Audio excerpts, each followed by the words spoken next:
상업적 예능만 제작하던 PD가 어떻게 탱고라는 예술의 본질을 찾아 나서게 되었을까요? 때로는 가장 예상치 못한 순간에 인생을 바꿀 만한 영감이 찾아오기도 합니다. 김민준 PD에게 그 순간은 바로 유튜브에서 우연히 본 한 편의 탱고 영상이었습니다. 방송사에서 15년째 일하고 있는 김민준 PD는 요즘 들어 깊은 회의감에 빠져 있었어요. 시청률만을 쫓는 자극적인 예능 프로그램들을 제작하면서 언제부터인가 자신이 정말 만들고 싶은 콘텐츠가 무엇인지 잊어버린 것 같았습니다. 특히 최근 제작한 연예인 리얼리티 프로그램이 높은 시청률을 기록했지만 민준은 전혀 뿌듯하지 않았어요. 겉으로는 성공작이었지만 속으로는 이런 프로그램이 과연 사람들에게 어떤 의미를 줄 수 있을까 하는 의문이 들었거든요. 그런 어느 날 밤 집에서 혼자 다음 기획안을 고민하던 민준은 무심코 유튜브를 켰습니다. 알고리즘이 추천해준 영상 중에 부에노스아이레스 밀롱가라는 제목의 영상이 눈에 들어왔어요. 별다른 생각 없이 클릭한 그 영상이 그의 인생을 바꾸게 될 줄은 몰랐죠. 영상 속에는 70세가 넘어 보이는 할아버지와 할머니가 춤을 추고 있었어요. 화려한 기술이나 현란한 동작은 없었지만 두 사람이 만들어내는 분위기는 그 어떤 무대보다도 감동적이었습니다. 특히 그들의 눈빛에서 느껴지는 깊은 교감이 민준의 마음을 울렸어요. 영상 설명에는 꼬라손이라는 단어가 자주 등장했습니다. 심장을 의미하는 스페인어라는 건 알았지만 탱고에서 이 단어가 어떤 의미인지는 궁금했어요. 댓글들을 읽어보니 단순히 심장이 아니라 탱고의 본질과 관련된 깊은 개념 같았습니다. 그날 밤 민준은 탱고 관련 영상들을 계속 찾아봤어요. 아르헨티나의 거리 밀롱가부터 세계 각국의 탱고 페스티벌까지 다양한 영상들을 보면서 점점 이 춤의 매력에 빠져들었습니다. 무엇보다 춤추는 사람들의 표정이 인상적이었어요. 단순한 오락이나 운동과는 다른 뭔가 더 깊은 감정을 나누고 있는 것 같았거든요. 나이도 국적도 언어도 다른 사람들이 음악 하나로 하나가 되는 모습이 신기했습니다. 다음 날 회사에서 민준은 새로운 기획 아이디어를 떠올렸어요. 한국의 탱고 문화를 다룬 다큐멘터리를 만들어보면 어떨까 하는 생각이었죠. 시청률에만 매달리던 기존 작업과는 전혀 다른 진짜 의미 있는 콘텐츠를 만들고 싶다는 열망이 샘솟았습니다. 하지만 상사들의 반응은 시큰둥했어요. 탱고라는 소재가 과연 대중적일까, 시청률을 기대할 수 있을까 하는 우려가 많았습니다. 민준은 이런 반응이 예상됐지만 그래도 포기할 수 없었어요. 개인적으로라도 이 프로젝트를 진행해보고 싶었습니다. 15년간 방송 일을 하면서 잃어버렸던 초심을, 예술에 대한 순수한 열정을 되찾고 싶었거든요. 결국 민준은 개인 시간을 활용해서라도 이 다큐멘터리를 제작하기로 결심했어요. 작은 카메라 하나를 들고 한국의 탱고 세계를 탐험해보기로 한 거죠. 민준이 처음 찾아간 곳은 강남의 한 탱고 스튜디오였어요. 인터넷 검색으로 찾은 곳이었는데 오후 수업이 진행 중이라서 조심스럽게 문을 열어봤습니다. 그 순간 그의 귀에 들린 건 애절한 반도네온 선율이었어요. 스튜디오 안에는 10여 명의 사람들이 둘씩 짝을 이뤄 춤을 추고 있었습니다. 20대부터 60대까지 다양한 연령층이었는데 모두들 진지한 표정으로 음악에 몰입하고 있었어요. 민준은 방해가 될까봐 구석에 조용히 서서 그 모습을 지켜봤죠. 특히 한 커플이 눈에 띄었어요. 50대 중반쯤 되어 보이는 남성과 40대 여성이었는데 그들이 만들어내는 춤의 흐름이 마치 하나의 시 같았습니다. 기교를 부리려는 것도 아니고 남에게 보여주려는 것도 아닌 오로지 자신들만의 세계에 빠져있는 모습이었어요. 수업이 끝난 후 민준은 선생님께 다가가서 자신을 소개했습니다. 김태현 선생님은 15년째 탱고를 가르치고 있는 베테랑이었어요. 아르헨티나에서 5년간 탱고를 배웠고 돌아와서 한국의 진정한 탱고 문화를 알리고 있다고 했습니다. 민준이 다큐멘터리 제작 의도를 설명하자 김 선생님의 얼굴이 밝아졌어요. 한국에서 탱고가 제대로 알려지지 않는 게 항상 아쉬웠다고 이런 기회가 있다면 적극 도와주겠다고 말씀하셨죠. 첫 인터뷰에서 김 선생님은 꼬라손에 대해 자세히 설명해 주셨어요. 단순히 심장을 의미하는 게 아니라 탱고에서 가장 중요한 정신이라고 했습니다. 기술보다 중요한 건 마음이고 그 마음이 전해져야 진정한 탱고가 된다는 거였죠. 탱고는 발로 추는 게 아니라 가슴으로 춘다는 그의 말이 민준에게는 깊은 인상을 줬어요. 방송 일을 하면서도 기술적인 완성도에만 매달렸지 진정한 마음을 전달하는 건 소홀히 했다는 반성이 들었거든요. 그날 저녁 민준은 스튜디오에서 열리는 밀롱가에 참석해봤습니다. 낮의 수업 분위기와는 완전히 달랐어요. 조명이 어두워지고 음악도 더욱 감미로워졌습니다. 사람들의 표정도 한결 부드러워 보였어요.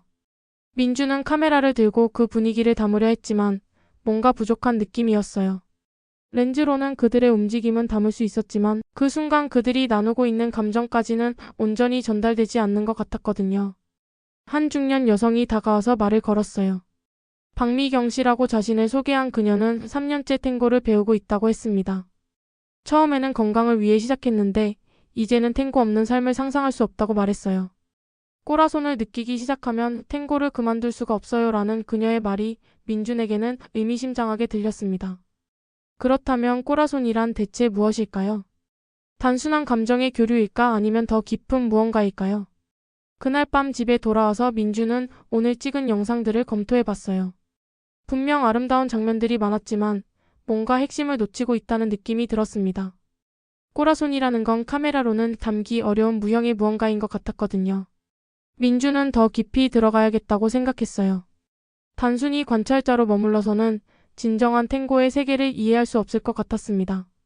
그래서 다음날 김 선생님께 부탁드렸어요. 자신도 탱고를 배워보고 싶다고 말이죠.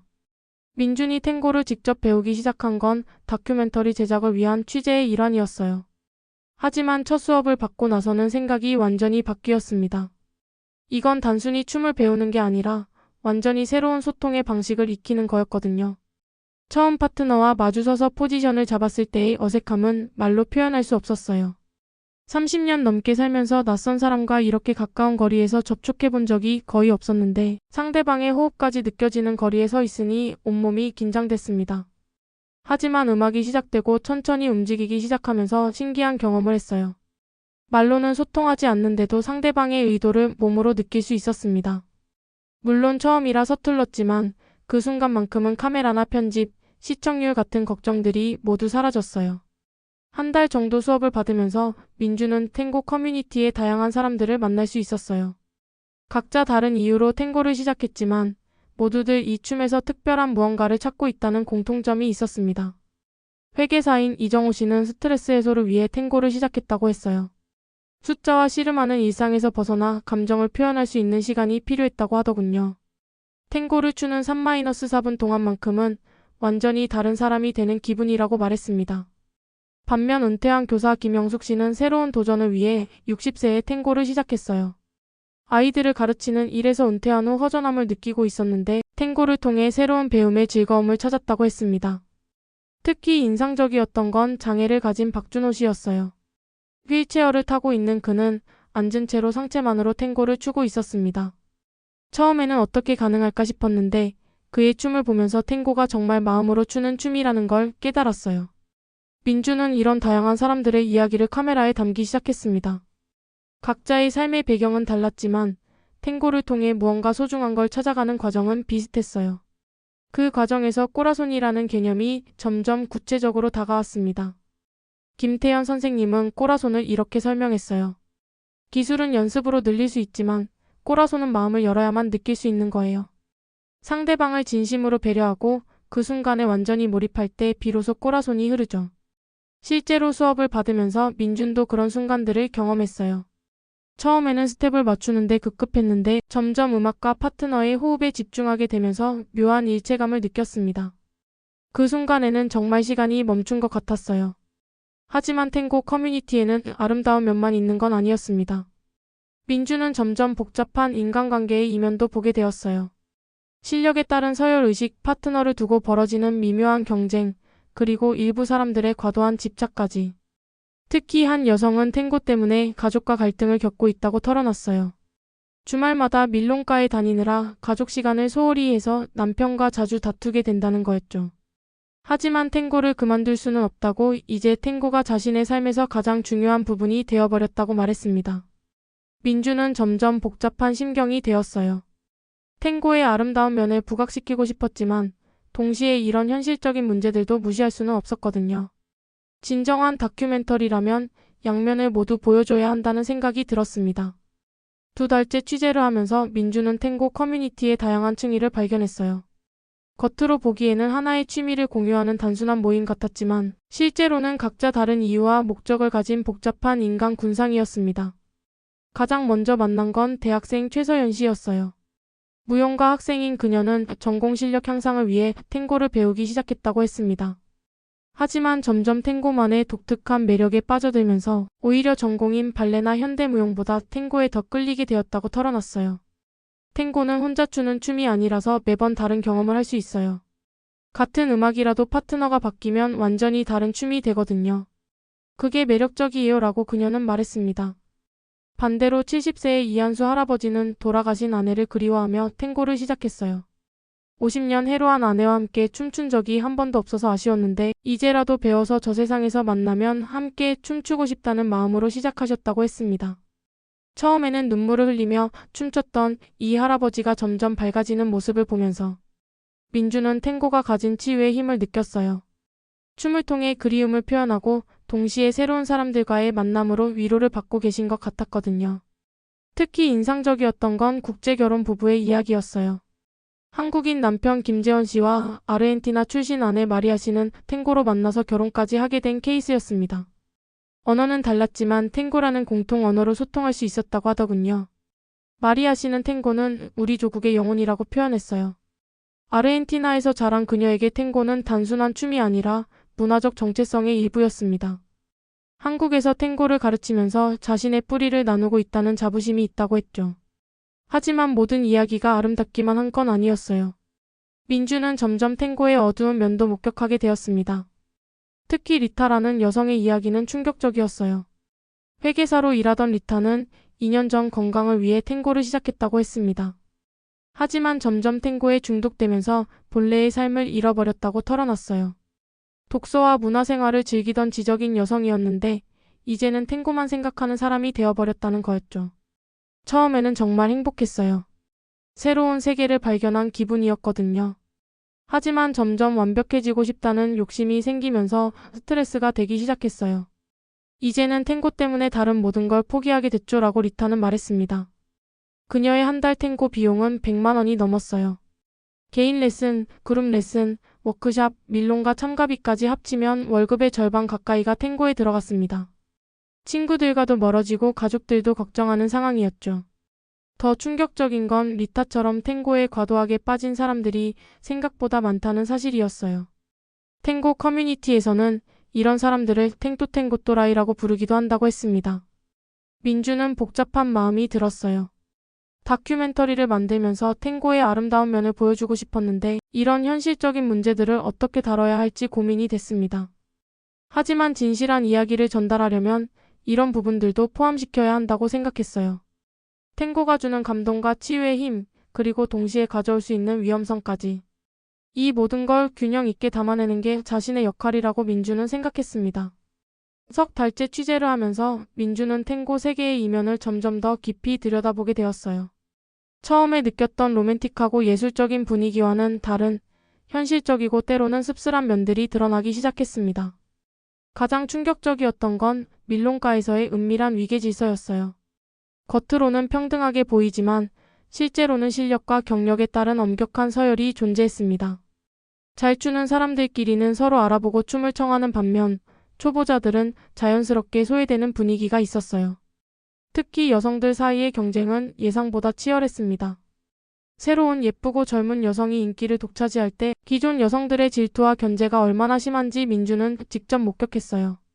표면적으로는 웃으며 인사하지만 뒤에서는 험담을 하는 모습도 봤죠. 한 중년 여성은 익명을 조건으로 이런 말을 했습니다. 탱고는 예술이라고 하지만 결국 남성들이 젊고 예쁜 여성을 선호하는 건 다른 곳과 마찬가지예요. 실력이 좋아도 나이가 들면 점점 소외되는 걸 느껴요. 더욱 심각한 문제는 일부 남성들의 부적절한 행동이었어요. 탱고라는 핑계로 과도한 신체 접촉을 시도하거나 수업 후에 개인적인 만남을 강요하는 경우도 있다고 했습니다.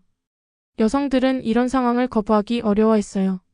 커뮤니티가 작다 보니 소문이 날까봐 두려워했거든요. 민준이 만난 한 20대 여성은 이런 경험 때문에 탱고를 그만둘까 고민 중이라고 털어놨어요. 춤을 정말 좋아하는데 이런 불편한 상황들 때문에 순수하게 즐기기가 어려워요라고 말했습니다. 경제적 착취도 문제였어요. 일부 강사들은 학생들의 열정을 이용해 과도한 개인 레슨을 권하거나 비싼 워크숍 참가를 강요하기도 했습니다. 특히 탱고에 빠진 초보자들은 더 잘해야 한다는 강박 때문에 이런 제안을 거절하기 어려워했어요. 리타의 경우가 대표적이었습니다. 그녀는 한 달에 개인 레슨만 20만 원어치를 받고 있었는데 선생님이 실력 향상을 위해 필요하다고 계속 권했기 때문이었어요. 하지만 실제로는 크게 늘지 않는 실력의 좌절감만 커져갔죠. 민주는 이런 문제들을 제기하는 기사를 쓴 기자도 만났어요. 그 기자는 탱고 커뮤니티의 폐쇄성이 이런 문제들을 더욱 심화시킨다고 지적했습니다. 내부 고발을 하면 커뮤니티에서 완전히 소외되기 때문에 대부분 참고 넘어간다는 거였죠. 하지만 이런 어두운 면들만 있는 건 아니었어요. 건전하고 순수하게 탱고를 즐기는 사람들도 많았습니다. 특히 일부 스튜디오에서는 이런 문제들을 방지하기 위한 노력을 기울이고 있었어요. 김태현 선생님의 스튜디오는 대표적인 예였습니다. 그는 학생들에게 과도한 수업을 권하지 않았고 부적절한 행동을 하는 사람들은 엄격히 제재했어요. 탱고의 본질은 상대방에 대한 존중이라는 그의 철학이 스튜디오 분위기에 그대로 반영되어 있었습니다. 또한 일부 여성들이 중심이 되어 건전한 탱고 문화를 만들어가려는 움직임도 있었어요.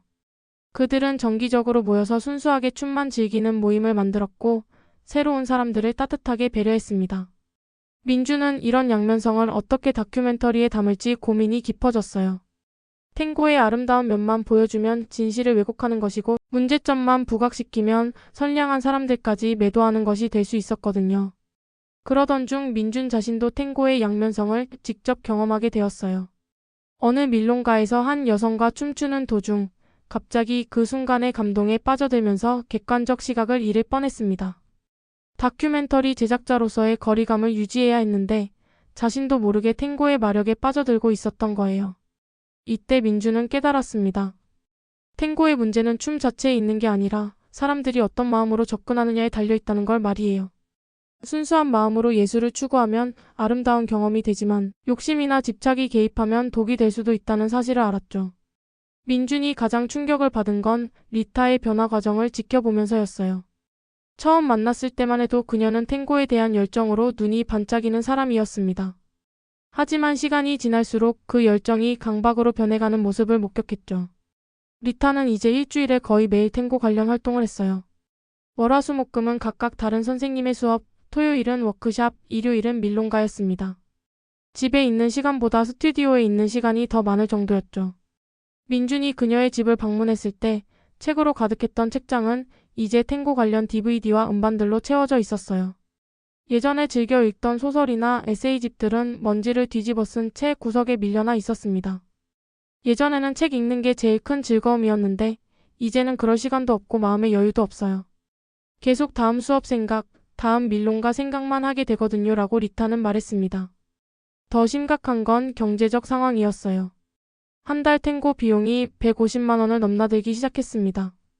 월급의 절반 이상이 탱고에 들어갔고 적금을 깨는 것은 물론 신용카드 대금도 연체되기 시작했어요. 하지만 리타는 수업을 줄일 수 없다고 했습니다. 지금 그만두면 지금까지 들인 돈과 시간이 아까워요. 그리고 실력이 떨어질까봐 불안해요. 밀롱가에서 기피 당하면 어떡해요 라며 불안감을 드러냈죠. 민주는 리타와 비슷한 상황의 사람들을 더 찾아봤어요.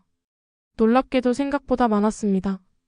탱고 커뮤니티에서는 은밀히 이런 사람들을 탱또라고 부르면서도 정작 도움을 주려는 노력은 별로 없었어요. 50대 남성 박상민 씨는 탱고 때문에 가족과 갈등을 겪고 있었습니다. 주말마다 밀롱가에 다니느라 가족 시간을 소홀히 했고 탱고 비용 때문에 생활비가 부족해졌어요. 부인은 이혼까지 생각하고 있다고 했습니다. 처음에는 스트레스 해소용으로 시작했는데 이제는 오히려 스트레스의 원인이 됐어요. 그런데도 멈출 수가 없어요. 탱고를 그만두면 내가 뭘 해야 할지 모르겠어요 라고 그는 털어놨습니다. 민주는 이런 현상에 대해 심리학 전문가의 의견을 구했어요. 중독 치료 전문의인 김정민 박사는 탱고 중독은 일종의 행위 중독이라고 설명했습니다. 처음에는 새로운 경험에서 오는 도파민 분비로 즐거움을 느끼지만 점점 더 강한 자극을 찾게 됩니다. 더 많은 수업, 더 어려운 기술, 더 좋은 파트너를 원하게 되죠. 결국 일상생활에 지장을 줄 정도로 과몰입하게 됩니다. 라고 김 박사는 설명했어요. 특히 탱고가 가진 독특한 특성들이 중독성을 높인다고 했습니다. 파트너와의 친밀한 접촉, 음악에 완전히 몰입하는 경험, 그리고 실력 향상에 대한 끝없는 욕구 등이 복합적으로 작용한다는 거였죠. 하지만 가장 큰 문제는 주변의 무관심이었어요. 탱고 커뮤니티 내에서도 이런 문제들을 심각하게 받아들이지 않는 분위기가 있었습니다. 오히려 열정적이다, 진짜 탱고를 사랑한다고 긍정적으로 평가하는 경우도 많았어요. 일부 강사들은 이런 학생들을 오히려 선호했습니다. 돈을 많이 쓰고 수업에 빠지지 않으며 다른 사람들에게도 수업을 권하기 때문이었죠. 이런 구조가 문제를 더욱 심화시키고 있었어요. 민주는 이런 현실을 다큐멘터리에 담아야 한다고 생각했지만 동시에 조심스럽기도 했습니다. 잘못 다루면 탱고 전체를 부정적으로 만들 수 있었거든요. 하지만 이런 문제들을 외면한 채 아름다운 면만 보여주는 것도 진실하지 않다고 생각했어요. 그러던 중 리타에게서 반가운 소식을 들었습니다. 그녀가 스스로 탱고 중독 상태를 인정하고 전문가의 도움을 받기로 했다는 거였어요. 첫걸음이었지만 변화의 시작이라고 생각했습니다. 민준이 다큐멘터리 제작을 시작한 지 6개월이 지났을 때 예상치 못한 변화가 일어나기 시작했어요. 탱고 중독으로 고생하던 리타가 스스로 변화를 시도하면서 진정한 꼬라손의 의미를 발견해가는 과정을 목격하게 된 거였습니다. 리타는 일주일간 모든 탱고 활동을 중단했어요. 2년 만에 처음으로 탱고 없는 한 주를 보낸 거였죠. 처음에는 불안하고 조급했지만 점점 마음이 편안해지는 걸 느꼈다고 했습니다. 오랜만에 책을 읽었어요. 예전에 즐겨 다니던 서점에도 가고 친구와도 긴 대화를 나눴죠. 그동안 얼마나 소중한 것들을 놓쳤는지 깨달았어요 라고 리타는 민준에게 말했습니다. 일주일 후 리타가 다시 탱고 수업에 나왔을 때 그녀의 분위기는 완전히 달라져 있었어요. 완벽해야 한다는 부담감 대신 그저 즐기겠다는 마음가짐으로 바뀌어 있었죠. 실수해도 괜찮고 못해도 상관없다는 생각으로 춤췄습니다. 신기하게도 몸이 훨씬 편안해졌어요. 긴장하지 않으니까 축도 잘 서고 파트너의 리드도 더 잘 느껴졌습니다. 김태현 선생님도 리타의 변화를 즉시 알아챘어요. 이제 진짜 탱고를 추는군요. 기술적으로는 전보다 단순해졌지만 마음이 훨씬 자유로워 보여요. 이게 바로 꼬라손으로 추는 춤이에요 라고 선생님은 말씀하셨습니다. 민준도 리타의 변화를 카메라로 담으면서 감동을 받았어요. 같은 사람이라고 믿기 어려울 정도로 자연스럽고 우아한 움직임이었거든요. 무엇보다 그녀의 얼굴에 떠오른 진짜 미소가 인상적이었습니다. 리타는 수업 횟수를 대폭 줄였어요. 일주일에 2번 정말 좋아하는 선생님의 수업만 들었습니다. 대신 그 시간을 온전히 즐겼어요. 새로운 스텝을 배우는 것보다는 음악을 느끼고 파트너와의 연결을 즐기는 데 집중했죠. 이런 변화는 리타뿐만 아니라 다른 사람들에게도 영향을 미쳤어요. 그녀와 비슷한 상황이었던 박상민 씨도 리타의 변화를 보고 자신을 돌아보기 시작했습니다. 민주는 이런 변화 과정을 지켜보면서 꼬라손의 진정한 의미를 깨달았어요. 그동안 막연하게만 생각했던 개념이 구체적으로 다가왔습니다. 꼬라손이란 완벽한 기술이 아니라 진정성 있는 마음으로 춤추는 것, 그 순간을 온전히 즐기는 것이었어요. 김태현 선생님과의 마지막 인터뷰에서 그는 이렇게 말했습니다. 많은 사람들이 탱고를 배우면서 더 잘하려고만 해요. 하지만 탱고의 본질은 잘하기가 아니라 함께하기입니다. 상대방과 음악, 그리고 그 순간과 함께하는 거죠. 민주는 또한 부에노스아이레스의 원로 댄서와 화상 인터뷰를 진행했어요. 80세의 카를로스 할아버지는 60년간 탱고를 춰온 전설적인 인물이었습니다. 젊은 시절에는 나도 기교만 부리려고 했어요. 더 화려하게, 더 복잡하게 추려고 했죠. 하지만 나이가 들면서 깨달았어요. 탱고에서 가장 아름다운 순간은 기교가 아니라 진심이 전해질 때라는 거요라고 카를로스 할아버지는 말했습니다. 그는 계속해서 말했어요. 꼬라손은 마음이지만 동시에 용기이기도 해요. 자신의 진짜 모습을 보여줄 용기, 상대방을 진심으로 받아들일 용기 말이에요. 그 용기가 있을 때 진짜 탱고가 시작되죠. 민주는 이런 이야기들을 들으면서 자신의 다큐멘터리가 어떤 메시지를 전해야 할지 명확해졌어요. 탱고의 기술적 완성도나 화려함이 아니라 사람과 사람 사이의 진정한 소통과 연결에 대한 이야기였습니다. 마지막으로 민주는 변화한 리타와 함께 밀론가를 다시 방문했어요. 6개월 전과는 완전히 다른 모습이었습니다. 누가 자신을 초대해주지 않아도 상처받지 않았고 실수해도 웃으며 넘겼어요. 오히려 그런 여유로운 모습이 사람들에게 더 매력적으로 보였는지 춤 초대가 늘어났습니다. 하지만 리타에게 가장 중요한 건 그런 외적 변화가 아니었어요. 자신이 진정 원하는 것이 무엇인지 알게 된 것, 그리고 그것을 자신만의 속도로 즐길 수 있게 된 것이었죠. 민준의 다큐멘터리 심장으로 춤추는 사람들이 완성되기까지는 총 8개월이 걸렸어요. 그 사이 그 자신도 탱고를 통해 많은 것을 배웠습니다. 단순히 관찰자로 시작했던 프로젝트가 자신의 인생관까지 바꿔놓는 여정이 되었거든요. 다큐멘터리는 세 부분으로 구성되었어요. 첫 번째 부분은 탱고의 아름다운 면과 꼬라손의 개념을 소개하는 내용이었습니다.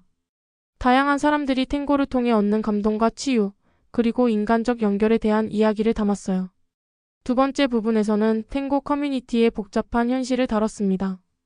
중독과 집착, 경제적 부담, 그리고 인간관계의 갈등 등 어두운 면들을 솔직하게 보여줬죠.